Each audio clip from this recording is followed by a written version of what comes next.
भारतीय नौसेना अब गहरे समंदर के योद्धाओं के बेड़े को और मजबूत बनाने की तैयारी में जुट गई है, क्योंकि नौसेना के पास ताकतवर पनडुब्बियों की फौज है। समंदर की सरहदों की सुरक्षा को और मजबूत बनाने के लिए भारत 6 और पनडुब्बियां बनाने की तैयारी में है। करीब 60,000 करोड़ की लागत से तैयार इन पनडुब्बियों के नौसेना में शामिल होने से भारत की समुद्री सरहदों का सुरक्षा चक्र और भी ज्यादा मजबूत हो जाएगा।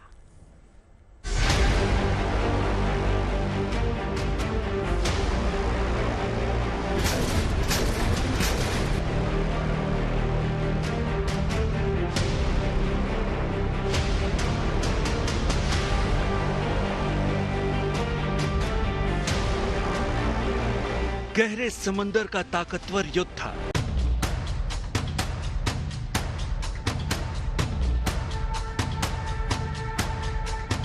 पूरी रफ्तार से लहरों को चीरने का दम,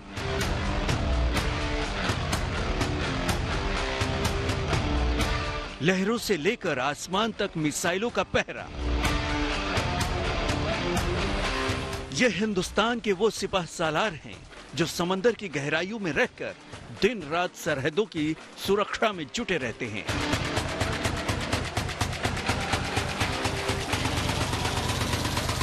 तीन तरफ से समंदर से घिरे हिंदुस्तान के लिए दुश्मनों की समुद्री साजिश का खतरा भी 3 गुना बढ़ जाता है। ऐसे में युद्धपोतों और फ्रिगेट जहाजों के साथ देश के सुरक्षा चक्र को मजबूत करने का काम करती हैं ये पनडुब्बियां। पनडुब्बियों की एक विशाल फौज हिंदुस्तान की सुरक्षा में पहले से जुटी है।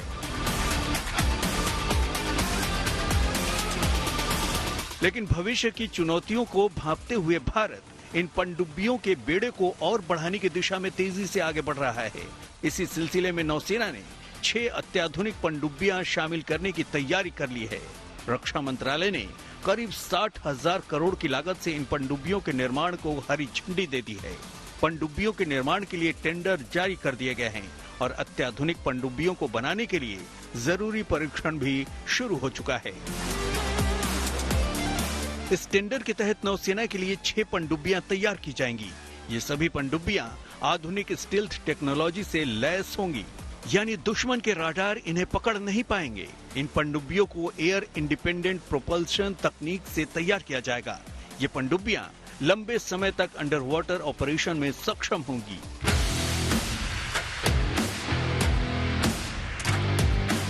इन पनडुब्बियों के निर्माण के लिए जर्मनी और स्पेन की कंपनियों के साथ बातचीत चल रही है। जर्मनी की पनडुब्बी निर्माता कंपनी थीसेन क्रूप मरीन सिस्टम यानी TKMS और स्पेन की नवंतिया इस टेंडर के 2 उम्मीदवार हैं।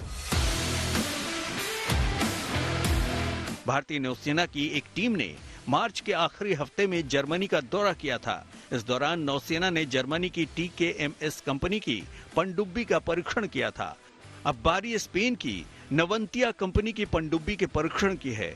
सूत्रों के मुताबिक जून से पहले ही स्पेन की पनडुब्बी का परीक्षण भी पूरा किया जा सकता है।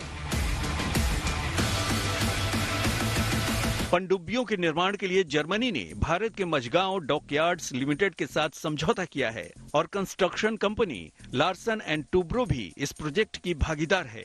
खास बात यह है कि भारत इन पनडुब्बियों को मेक इन इंडिया के तहत भारत में ही बनाना चाहता है। इससे भारतीय कंपनियों को भी करीब 30,000 करोड़ से ज्यादा का कारोबार मिलने की उम्मीद भी है। हिंदुस्तान को महफूज रखने में नौसेना की पनडुब्बियां बेहद अहम किरदार निभाती हैं। समुद्री सुरक्षा को चाक चौबंद बनाने के लिए भारत प्रोजेक्ट 75 के तहत पनडुब्बियों का एक विशाल बेड़ा तैयार कर रहा है।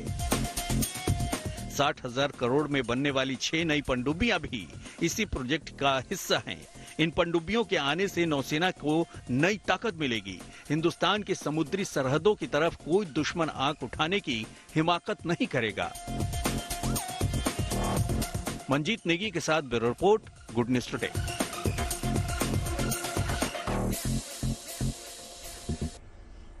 और अब आपको लिए चलते हैं उत्तराखंड के जंगलों में, जहां आग पर काबू पाने के लिए वायुसेना की एंट्री हो गई है। पौड़ी गढ़वाल के डीएम के मदद मांगने पे आग बुझाने के लिए वायुसेना ने मोर्चा संभाल लिया है। सुलगते जंगलों पे आसमान से MI-17 हेलीकॉप्टर ने राहत बरसाई। उम्मीद की जा रही है कि जंगल में फैलती आग पर जल्द ही काबू पा लिया जाएगा।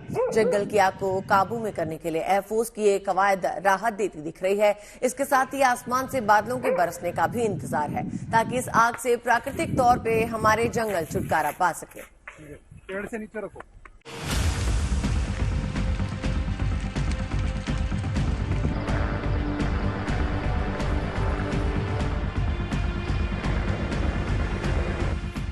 उत्तराखंड के जंगलों में फैलती जा रही भयानक आग परेशान कर दे रही है। इस बेकाबू आग को काबू में करने के लिए अब वायुसेना ने मोर्चा संभाल लिया है, जिसके बाद सुलगते जंगलों पर आसमान से M-17 हेलीकॉप्टर ने राहत बरसाई। इस राज्य में पिछले कुछ समय से हरियाली और ताजी आबो हवा देने वाले जंगल धधक रहे हैं।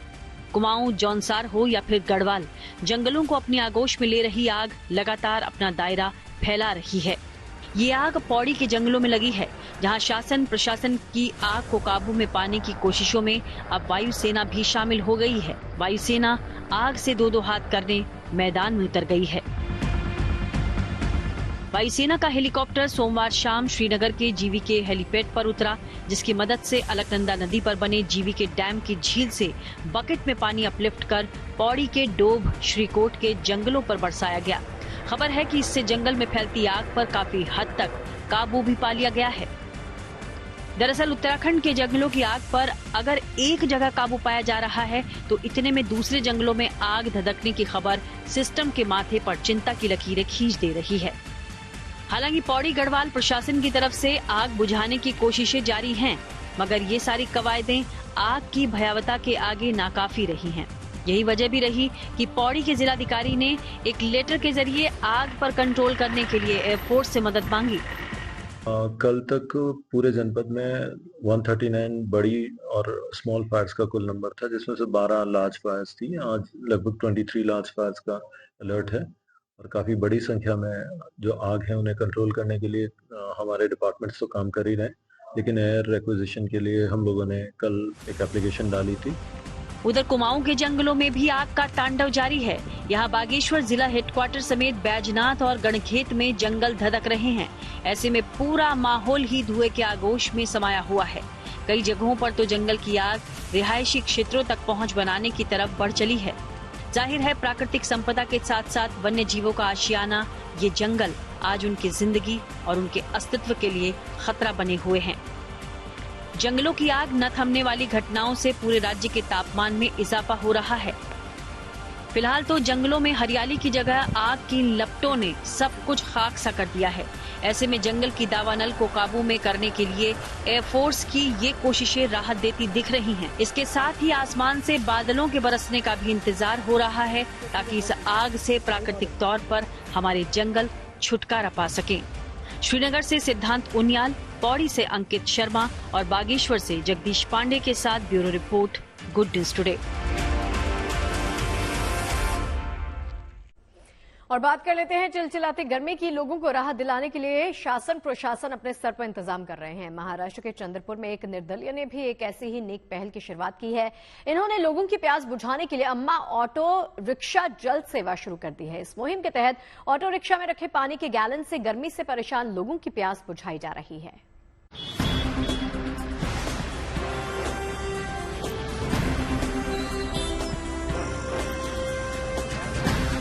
गर्मी का मौसम लेकर आता है बढ़ता तापमान, चिलचिलाती धूप और हीट वेव। ऐसे में घर से बाहर चलते फिरते, काम करते, प्यास से सूखते हलक में अगर किसी के माध्यम से पानी चला जाए तो ये नेकी हमेशा हमेशा के लिए याद रहती है। कुछ यही सेवा भाव लिए महाराष्ट्र के चंद्रपुर में ऑटो रिक्शा के माध्यम से हर आते जाते व्यक्ति के हलक को तर किया जा रहा है। दरअसल यहाँ से एक निर्दलीय विधायक किशोर जोरगेवार ने ये एक नेक पहल की। उन्होंने भीषण गर्मी में लोगों की प्यास बुझाने के लिए ऑटो रिक्शा जल सेवा शुरू की। मौका खास था तो अपने खास के हाथों ही इस शुभ पहल का उन्होंने आगाज किया। विधायक जी ने अपनी मां अम्मा जोरगेवार के हाथों फीता काटकर ऑटो रिक्शा जल सेवा का शुभारंभ किया। तो अनेकांनी नागरिकांनी जनतेनी ऑटो चालकांनी आम्हाला सांगितलं की भाऊ चंद्रपूरचा उन्हाळा हा भारतामध्ये सर्वाधिक तापणारा म्हणून हे शहर ओळखले जाते आणि त्या ठिकाणी चांगलं पाणी लोकांना मिळावं या दृष्टिकोनातून आपण एक ऑटो जलसेवा ही सुरू करतोय। इस जल सेवा का शहर के ऑटो चालकों ने स्वागत किया है। वो इस काम में बढ़ चढ़ कर भाग लेते हुए स्वेच्छा से ही ऑटो पर ठंडे पानी का जार फिट करवा रहे हैं। आज भयंकर गर्मी के इस दौर में शहर की हर सड़क पर अम्मा ऑटो जल सेवा के बैनर ऑटो के पीछे लगे दिखाई दे रहे हैं। यानी जहां जहां ये ऑटो रिक्शा जा रहा है वहां प्यासे लोगों को ठंडा पानी मिलता है और लोग विधायक की इस पहल को सराहते भी दिख रहे हैं। दरअसल चंद्रपुर में मई के आगाज के साथ ही तापमान 45 डिग्री पार चला गया। ऐसे में लोग बाग घर से बामुश्किल ही निकल पा रहे हैं। मई महीने के शुरुआत में ही चंद्रपुर का तापमान 45 डिग्री के पास पहुंच चुका है। सुबह से ही गर्म हवाएं चलने लगती है। लोगों का घरों से निकलना मुश्किल हो गया है। लोग घर से बाहर निकल भी रहे हैं तो खुद को पूरी तरीके से ढक कर निकल रहे हैं ताकि इस झुलसा देने वाली गर्मी से बचा जा सके। प्रशासन की ओर से भी जगह जगह बैनर लगाकर गर्मी से बचने के उपायों को लेकर जन जागृति की जा रही है। अब क्योंकि इस इलाके में तापमान अभी और बढ़ने के आसार हैं, ऐसे में प्रशासन भी पूरे शहर में जगह जगह पोस्टर लगाकर धूप से बचाव की जानकारी दे रहा है। बल्कि सभी अस्पतालों में हीट स्ट्रोक होने पर कोल्ड रूम की व्यवस्था, दवाइयां, एम्बुलेंस समेत डॉक्टर्स की पूरी टीम भी तैयार है। प्राइमरी हेल्थ सेंटर्स है, वहाँ पे अपन कोल्ड रूम बनाए हुए हैं। 14 ग्रामीण रुग्णालय, उप जिला रुग्णालय, वहाँ पे भी अपन कोल्ड रूम बनाए हुए हैं और एक जिला रुग्णालय वहाँ पे भी है। और इसी सभी संस्था में अपन पूरा उस लगने वाला मेडिसिन है, उसका इन्वेस्टिगेशन का जो भी कुछ इंस्ट्रूमेंट वगैरह लगता है उसका पूरा तैयारी वहाँ पे है। वहीं मराठवाड़ा के हिंगोली में भी गर्मी बेतहाशा हो रही है। यहाँ इंसान और जानवर ही नहीं बल्कि पेड़ पौधे तक झुलसा देने वाली गर्मी की चपेट में आ गए हैं। 43 डिग्री तापमान का असर यहाँ केले की फसल पर खासकर हो रहा है। इसलिए इस फसल को बचाने की खातिर यहाँ किसान पानी के छिड़काव के साथ ही कई और इंतजाम करते दिख रहे हैं। फिलहाल तो महाराष्ट्र के कई इलाकों में बरसते आग के शोले अभी और रंग दिखाएंगे। जहां प्रचंड गर्मी झेलते चंद्रपुर में सामाजिक और मेडिकल सेवा भाव को आम लोगों तक पहुंचाया जा रहा है, तो हिंगोली में भी किसान केले की फसल को बचाने की जद्दोजहद में जुटे हैं। महाराष्ट्र के चंद्रपुर से विकास राजुरकर और हिंगोली से दन्यानेश्वर उंदाल के साथ bureau report, good news today. अब आपको दिल्ली के एक 10 साल के मासूम बच्चे जसप्रीत के बारे में बताएंगे, जिसके हौसले और जुनून की कहानी खुद उद्योगपति आनंद महिंद्रा ने शेयर की। पिता के गुजरने के बाद जसप्रीत के कंधों पे घर की पूरी जिम्मेदारी है। बहन को टीचर बनाना है और जसप्रीत को खुद भी पुलिस अफसर बनना है। इसके लिए वो पढ़ाई के साथ साथ दिन रात मेहनत कर रहे हैं। देखिए जसप्रीत के हौसले की कहानी।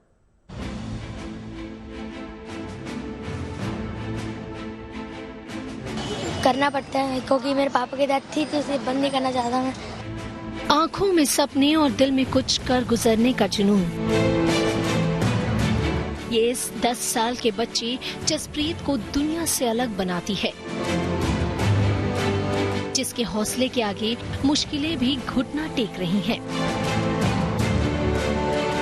दिल्ली के तिलक नगर में जसप्रीत महज 10 साल की उम्र में पिता के गुजर जाने के बाद उनकी विरासत को आगे बढ़ा रहे हैं। पिता की मौत के बाद जसप्रीत खुद छोटी सी रेहड़ी पर रोल और पराठा बनाकर अपनी 14 साल की बहन की परवरिश कर रहे हैं।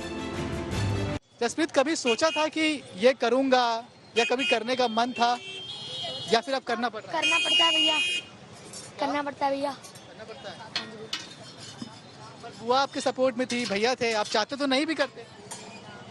करना पड़ता है क्योंकि मेरे पापा की डेथ थी तो इसे बंद नहीं करना चाहता मैं। बड़ी बात तो ये है कि जसप्रीत अपनी पढ़ाई के साथ साथ पिता के कारोबार को भी आगे बढ़ा रहे हैं। पिता का सपना था कि जसप्रीत एक पुलिस अफसर बने और उनकी बहन टीचर, जिसके लिए अब जसप्रीत दिन रात मेहनत कर रहे हैं।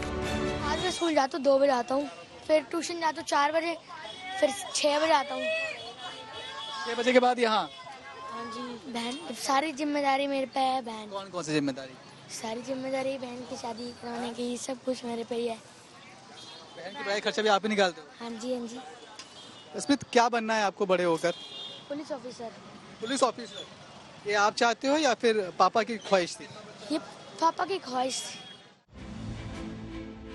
शुरुआत छोटी हो या बड़ी, अगर इरादे नेक हो तो मदद के हाथ भी आपकी ओर बढ़ने लगते हैं। अब जसप्रीत की मदद के लिए खुद उद्योगपति आनंद महिंद्रा और बॉलीवुड के रियल हीरो सोनू सूद आगे आए हैं। पिता की मौत के बाद जसप्रीत और उनकी बहन दिल्ली में बिल्कुल अकेले हो गए थे। तब उनकी बुआ ने बच्चों की जिम्मेदारी उठाई। हालांकि जसप्रीत की मां वापस पंजाब लौट गई, लेकिन जसप्रीत अपने पिता के सपनों को पूरा करने में कोई कोर कसर नहीं छोड़ना चाहता। जो उसके पापा नहीं कर पाए हैं वो आज ये बच्चा करके दिखा रहा है। बस उसे अपनी तरफ से श्रद्धांजलि दे रही हूँ कि तू जहाँ भी है खुश रहना, तेरे बच्चों को कोई दुख नहीं होने देंगे। बस पूरी जिम्मेदारी ले रखी है मैंने अपने पास। तेरे बच्चों को पूरा सपोर्ट मिल रहा है। जो काम शायद तुम करना चाहते थे या नहीं कर पाए हो, उस चीज का मुझे बहुत दुख है। तो अब मेरी कोशिश ये है कि मैं इसे बना के छोड़ूंगा, इसको मैं बहुत ऊपर तक लेके जाऊंगा। अब जिस हिसाब के मुझे सपोर्ट मिल रहे हैं, जिस हिसाब से सपोर्ट मिल रहे हैं। जसप्रीत की मेहनत और जज्बे को पूरी दुनिया सलाम कर रही है। आज जसप्रीत उन लाखों लोगों के लिए एक प्रेरणा बन चुके हैं जो हिम्मत और जुनून के दम पर मंजिल पाने का हुनर रखते हैं। प्रॉमिस करो कि तुम पुलिस ऑफिसर जरूर बनोगे। प्रॉमिस पुलिस ऑफिसर बनूंगा जी। पक्का? पक्का। जसप्रीत है, बच्चा छोटा है, हिम्मत हौसले बहुत बड़े हैं। 1-1.5 महीना पहले ही पिता छोड़ के गए। पिता की ये दुकान थी और दुकान चलाने के पीछे मकसद सिर्फ ये नहीं कि पैसे कमाना है, बल्कि इमोशनल टच ये भी है कि पापा की दुकान थी, बंद नहीं होने दूंगा। बहुत सारे लोग मदद के हाथ लेकर आगे बढ़े हैं। खुद आनंद महिंद्रा ने भी इनकी मदद के लिए हाथ आगे बढ़ाया है। लेकिन जसप्रीत का ये कहना है कि कुछ भी हो जाए, पुलिस ऑफिसर बनना है, जो कि पापा का सपना था, और साथ साथ इस दुकान को भी चलाते रहना है। जसप्रीत और उनकी बहन के इस जज्बे को हम सलाम करते हैं। कैमरामैन शैलेंद्र के साथ Manish Chaurasia, good news today, Delhi. कहते हैं अगर इरादे मजबूत हों और कामयाब होने का जुनून हो तो चुनौतियां घुटने टेक देती हैं। छत्तीसगढ़ की एक लड़की ने कोटा में रहते हुए पहली ही कोशिश में जेईई मेन क्रैक कर अपने घर वालों का मान बढ़ा दिया है। करीना नाम की इस होनहार लड़की की कामयाबी के पीछे उसके पिता की तपस्या है। इस पिता के संघर्ष की कहानी आज तमाम लोगों के लिए प्रेरणा बन गई है।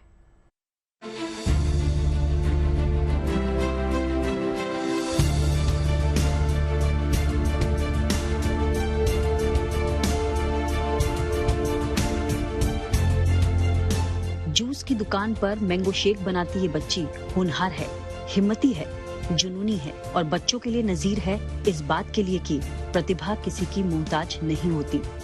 कोई भी बाधा प्रतिभा को आगे बढ़ने से नहीं रोक सकती।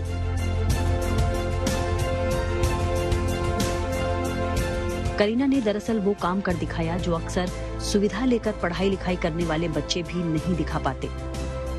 फर्क महज लगन और दृढ़ इच्छा शक्ति का है जो करीना के अंदर थे। इसी के बूते छत्तीसगढ़ के बिलासपुर से आई करीना ने जेईई मेंस क्रैक किया। अच्छा लग रहा है, मुझे बहुत अच्छा लग रहा है कि मैंने दोनों ही क्रैक, मतलब मेहनत भी बहुत की है और जेईई मेन क्रैक हो गया है।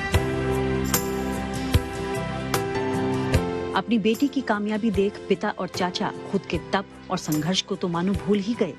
कोटा में जूस की दुकान चला रहे करीना के पिता और चाचा इससे पहले दिल्ली में मजदूरी किया करते थे। दोनों बाद में पैसा कमाने कोटा आए, मगर कोविड की काली छाया दोनों भाइयों की मजदूरी पर भी पड़ी, जिस वजह से कोटा में ही दूसरे रोजगार का संघर्ष शुरू हो गया। बहुत खुशी है सर, और बहुत मेहनत भी की हम लोग यहाँ पे कोटा में। सन 2015 से आए थे हम लोग यहाँ पे स्वालका बिल्डिंग में मंजूरी करते थे, मेहनत करते थे यहाँ पे। उसके बाद लॉकडाउन लग गया। लॉकडाउन में काम भी खत्म हो गया यहाँ का और लॉकडाउन भी लग गया, मतलब हम लोग फंस गए यहीं पे।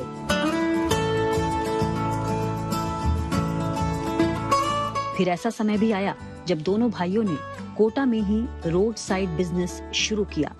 एक कोचिंग इंस्टीट्यूट के सामने चाय पानी और जूस का काम वो करने लगे।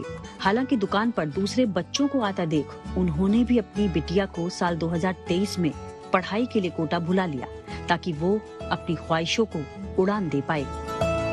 काम बंद होने के बाद ये फल का दुकान खोले हैं सर। उसी समय जो कोरोना खुला तो बच्चे को घूमने आया था कोटा, और यहाँ का देखा माहौल, बच्चे पढ़ रहे हैं, इसी देखने से हम भी पढ़ा लिए सर। यहाँ सब बच्चे पढ़ रहे हैं तो हम भी देखो पढ़ा के सर। आज करीना ने कामयाबी की उड़ान भरना शुरू कर दिया है। करीना कहती हैं कि उन्होंने कभी सपने में भी नहीं सोचा था कि कोटा जाकर जेईई की वो तैयारी कर पाएगी, मगर उन्हें अपनी मेहनत पर पूरा विश्वास था। नहीं, पहले तो नहीं सोचा था कि कोटा में पढ़ूंगी या कैसे कर पाऊंगी, क्योंकि यहाँ पे कंपटीशन बहुत ज़्यादा था। कोचिंग जाती थी तो वहाँ पर देखती थी बहुत सारे बच्चे सिर्फ पढ़ाई कर रहे हैं, और मैं तो सीधा गांव से आई थी, यहाँ तो कुछ जानती भी नहीं थी। तो मुझे लगता था यार कि क्या होगा, कैसे कर पाएंगे। लेकिन इतना था कि खुद पे मेहनत पे भरोसा था कि हाँ कर लेंगे। मेहनत तो करनी है, बस मेहनत पर ज़्यादा मतलब फोकस देना है, बाकी सब कुछ नहीं। मेहनती और हिम्मती करीना के जेईई क्रैक करवाने के पीछे बेशक कोचिंग संस्थान का भी अहम रोल रहा। मैंने कई सारे ऐसे बच्चे देखे हैं जिनके घरों में लाइट नहीं हुआ करती थी, और वो जब आईआईटी में जाते हैं तो एक बड़ा अजीब सा आनंद होता है कि हम उन बच्चों को पढ़ा रहे हैं जो शायद कभी आईआईटी में जाने का सपना सोचते भी नहीं थे, देखते भी नहीं थे, और वो जब कुछ बनते हैं ना तो लगता है कि देश भी आगे बढ़ रहा है और कोटा कुछ कर रहा है। और जितने भी इंडिया में बच्चे हैं उन सब के लिए एक बहुत स्ट्रॉन्ग मैसेज है कि आप सिर्फ मेहनत पे ध्यान दीजिए, बाकी ईश्वर आपके साथ है और आपको रिसोर्सेज भी उसी हिसाब से मिलते चले जाएंगे। करीना फिलहाल एडवांस क्रैक की तैयारी में है। करीना का सपना आईआईटी से बीटेक करना है ताकि कुछ बड़ा बनकर वो सबसे पहले अपने माता पिता के लिए आशियाना खरीदे। राजस्थान के कोटा से चेतन गुर्जर के साथ bureau report, good news today. अब बात करते हैं चुनाव की। लोकसभा के तीसरे चरण के लिए 93 सीटों पे मतदान चल रहा है। कई दिग्गज उम्मीदवारों की किस्मत इसके साथ ही दांव पे लगी है। ऐसे में वोटिंग के दिन वो भगवान का आशीर्वाद लेना नहीं भूले। आप 3 तस्वीरें देख रहे हैं। पहला देश के गृह मंत्री अमित शाह की है, वो भी भगवान के दर पे पहुंचे और उनसे जीत का आशीर्वाद लिया। जबकि मध्य प्रदेश के पूर्व सीएम शिवराज सिंह चौहान भी पूजा पाठ कर भगवान से जीत का वरदान मांगने गए। आपको बता दें, शिवराज सिंह चौहान मध्य प्रदेश के विदिशा से चुनाव लड़ रहे हैं। तीसरी तस्वीर महाराष्ट्र के दिग्गज नेता नारायण राणे की है। उन्होंने भी भैरवनाथ मंदिर में जाके पूजा की और भगवान का आशीर्वाद लिया। और चलिए बात पीएम मोदी की कर लेते हैं। पीएम मोदी आज सुबह सुबह अहमदाबाद पहुंचे, अपने मताधिकार का प्रयोग किया। वोटिंग के बाद प्रधानमंत्री मोदी पैदल ही निकल पड़े लोगों से मिलने के लिए। इस दौरान उन्होंने हर किसी से मिलने की कोशिश की, सबका अभिवादन भी किया और खासकर प्रधानमंत्री नरेंद्र मोदी ने बच्चों के साथ बातचीत की और उन पर जमकर प्यार भी बरसाया।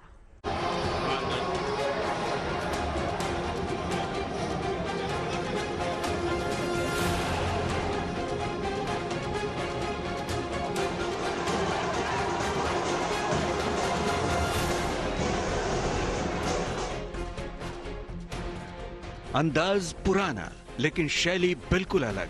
प्रधानमंत्री मोदी की इन्हीं अदाओं की जनता कायल है। दरअसल आज सुबह सुबह पीएम मोदी मतदान करने के लिए अहमदाबाद पहुंचे और वोट किया। प्रधानमंत्री नरेंद्र मोदी जानते हैं जनता से जुड़ने का तरीका। शायद यही वजह है कि वो देश ही नहीं दुनिया में भी काफी पॉपुलर हैं। जनता उनको अपने बीच पाकर खुश भी होती है और सम्मान भी करती है। वोट देने के बाद जब पीएम मोदी निकले तो उनके स्वागत के लिए लोग सड़क के दोनों ओर खड़े थे। अहमदाबाद से उम्मीदवार और देश के गृह मंत्री अमित शाह भी उनके साथ थे। पीएम ने सभी से मतदान करने की अपील भी की। कि लोकतंत्र में मतदान ये सामान्य दान नहीं है। हमारे देश में दान का एक महात्म्य है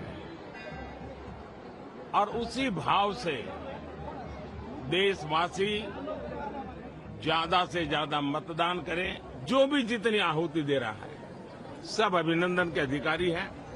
मैं फिर से देशवासियों को यही कहता हूं कि आज गुजरात में और जहां जहां चुनाव का मतदान का दिवस है, बहुत भारी मात्रा में मतदान करें।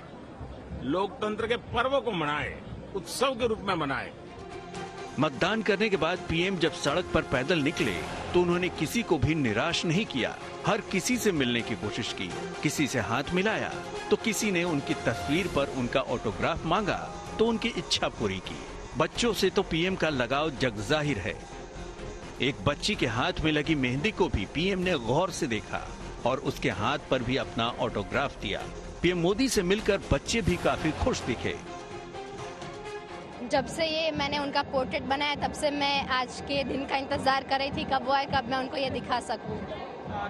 पीएम साहब ने बोला मैंने कहा कि आपको ड्राइंग कैसी ड्राइंग कैसी बनाई मैंने, तो उन्होंने कहा अच्छी बनाई। उन्होंने मुझे सामने से बताया कि और देखा चित्र ड्राइंग देखा और कहा कि पेन दो और उन्होंने ऑटोग्राफ दिया। जनता के बीच पीएम ने एक छोटे बच्चे को देखा तो ऐसा लगा कि उनका प्यार उस बच्चे के लिए उमड़ पड़ा।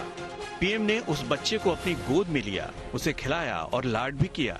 पीएम यूं ही करीब 1.5 किलोमीटर तक पैदल ही चलते रहे और उन्होंने जनता को लोकतंत्र के उत्सव में भाग लेने की शुभकामनाएं भी दी। पूरे देश में लोकतंत्र का उत्सव चल रहा है। ऐसे में पीएम मोदी और विपक्ष जनता तक अपनी बात पहुंचाने की कोशिश कर रहा है। ऐसे में ये देखना दिलचस्प होगा कि जनता किसे विजयी बनाती है। Bureau report, good news today. देश की राजधानी दिल्ली में चुनाव की तैयारियां अंतिम चरण पे हैं। नामांकन की प्रक्रिया पूरी हो चुकी है। इस बीच राजधानी दिल्ली में चुनाव आयोग की पहल का सकारात्मक असर देखने को मिला। दिल्ली में फर्स्ट टाइम वोटर के रजिस्ट्रेशन ने बीते 5 सालों का रिकॉर्ड तोड़ा है। अक्टूबर तक जहां एक और 63,000 लोगों ने मतदान के लिए रजिस्टर किया था, वहीं इसकी संख्या मई में 2,52,000 हो गई है, जो कि एक रिकॉर्ड है।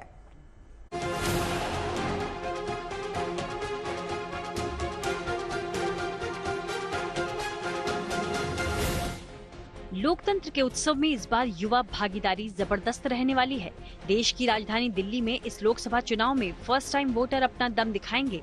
फर्स्ट टाइम वोटर यानी 18 से 19 साल के वो मतदाता जो पहली बार वोट करेंगे। इन वोटर्स के रजिस्ट्रेशन ने बीते 5 सालों का रिकॉर्ड ब्रेक कर दिया है। रिकॉर्ड 2.5 लाख युवाओं ने मतदान के लिए रजिस्ट्रेशन करवाया है। देश में इस वक्त चुनावी माहौल है और दिल्ली में तो अब चुनाव होने ही वाले हैं। खास बात यह है कि अगर हम फर्स्ट टाइम वोटर की बात करें तो इनकी संख्या बीते 5 सालों में सबसे ज्यादा रही है। बढ़ चढ़कर जो फर्स्ट टाइम वोटर हैं उन्होंने खुद को एनरोल किया है, यानी अपना रजिस्ट्रेशन करवाया है और पहली बार वोट डालेंगे। इस वक्त कुछ युवा मेरे साथ मौजूद हैं, इनमें से कुछ तो पहली बार ही वोट डालने वाले हैं। जब हम बात चुनाव की करते हैं और भारत की करते हैं, सबसे बड़ा लोकतंत्र और ये एक ऐसा त्योहार, सोचिए इसका इंतजार 5 साल होता है। त्योहार इतना बड़ा है, आप फर्स्ट टाइम वोटर हैं, कितने एक्साइटेड? जी बहुत ज्यादा है और काफी इस समय जो मेन दिक्कत जो हमारी थी कि हम लोग लाइन लगा के वोटर आईडी कार्ड बनवाना हो गया या वोटिंग करना हो गया, तो जो इस समय जो डिजिटल इंडिया जो हो रहा है हमें, उससे हमें बहुत ज्यादा मतलब क्या कह सकते हैं मदद मिली है। दिल्ली में 25 मई को लोकसभा चुनाव है। जिस तरह से युवाओं, खासकर फर्स्ट टाइम वोटर में मतदान को लेकर उत्साह देखने को मिल रहा है, उससे उम्मीद है कि इस बार युवा रिकॉर्ड मतदान कर महापर्व का हिस्सा बनेंगे। फर्स्ट टाइम वोटर की संख्या 95,926 बढ़ी है। लोकसभा चुनाव से पहले दिल्ली में मतदाताओं की अंतरिम सूची जारी होने तक पहली बार के मतदाताओं की कुल संख्या 2.5 लाख तक पहुंच चुकी है।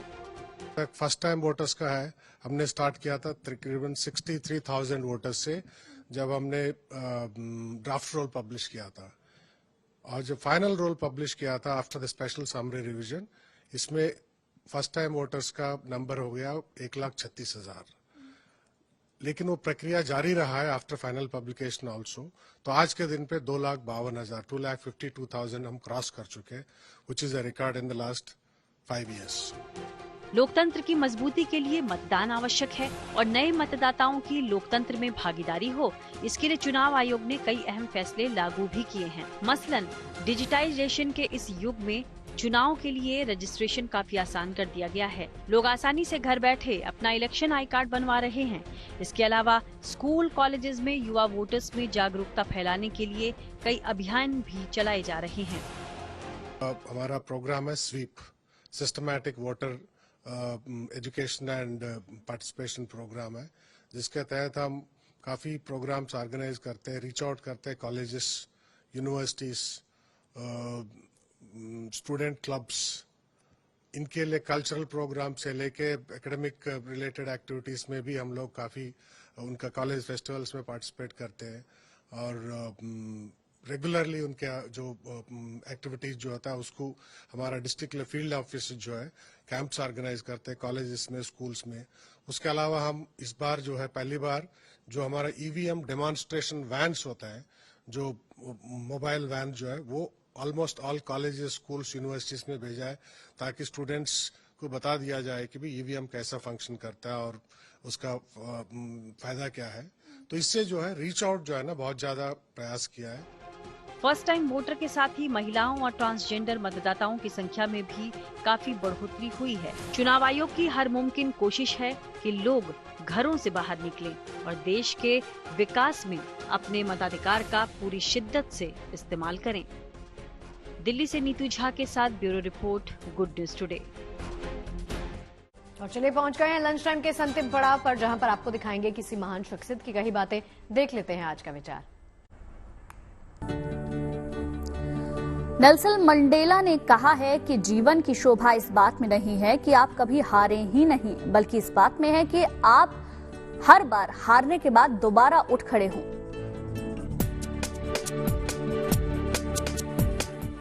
उम्मीद करते हैं खबरों के इस लंच टाइम में आपको पेट भर जानकारियां मिल गई होंगी। और चलिए इस वादे के साथ छोड़ जाते हैं लंच टाइम में फिर से परोसेंगे ढेर सारी अच्छी खबरें। कल आप सभी को अपना बहुत ख्याल रखिए, देखते रहिए GNT। नमस्कार।